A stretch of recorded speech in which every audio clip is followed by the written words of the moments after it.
నిన్న శుక్రవారం నేను క్రిస్మస్‌కి అయితే ఎళ్ళాను గదా! అక్కడ జనాభా చూడండి ఎలా వచ్చారో. అలాగే నేను క్రిస్మస్ అనే దానికి చాలా మంది అది కాదని చెప్పారు. నాకు నోరు తిరగదు అలా చెప్పటానికే. ఏదో ఒకటి మీరు సర్దుబాటు చేసుకొని ఇనాలబ్బా!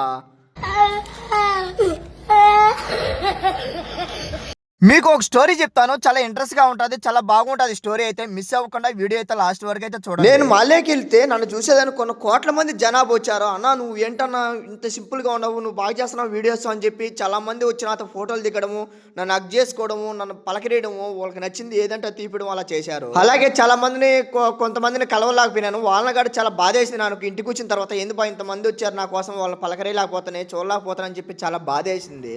ఏడుస్తూనే ఉన్నాను. ఆ నిద్రలో ఏడేస్తానే ఉన్నాను. ఏంది బా ఏమైంది ఎందుకు ఏడ్చాను అని చెప్పి నిద్ర లేచి వచ్చే రూమ్ లో ఉన్నాను నేను. పెద్ద షాక్ అయిపోయినా. ఇదేంటి నాకు నిజంగా అనుకుంటున్నా ఇదేంటి నాకు కళ్ళ వచ్చింది. ఇదే నిజం అవుతుందా అబద్ధం అవుతుందా చూద్దాం సార్ మాలేకి వెళ్ళి అని చెప్పి మాలేకి వెళ్ళాను. మాలేకి వెళ్ళిన తర్వాత జనాభా ఏమో చూసా కానీ అంత జనాభా వచ్చారు కానీ ఒక్కడిగాడైతే నన్ను దాకలేదు, ఒక్కడిగాడ నన్ను గుర్తుపట్టలేదు. ఇదేంటి కర్మరా నాయన కళ్ళ వచ్చిన వాళ్ళు ఒక్కడన్నా గుర్తుపట్టాలి కదా అనుకున్నాను. కనీసం ఒక్కడంటే ఒక్కడిగాడ పట్టించుకోలేదన్నా నా దగ్గర ఒక్కడిగాడ చూడలేదు. అంటారు పెద్దోళ్ళు కళ్ళ వచ్చినట్టు నిజాలు కావు, నిజాలు అనేటి అబద్ధాలు పోవు అని చెప్పి. ఈ వీడియోలో ఉందో లైక్ చేయండి.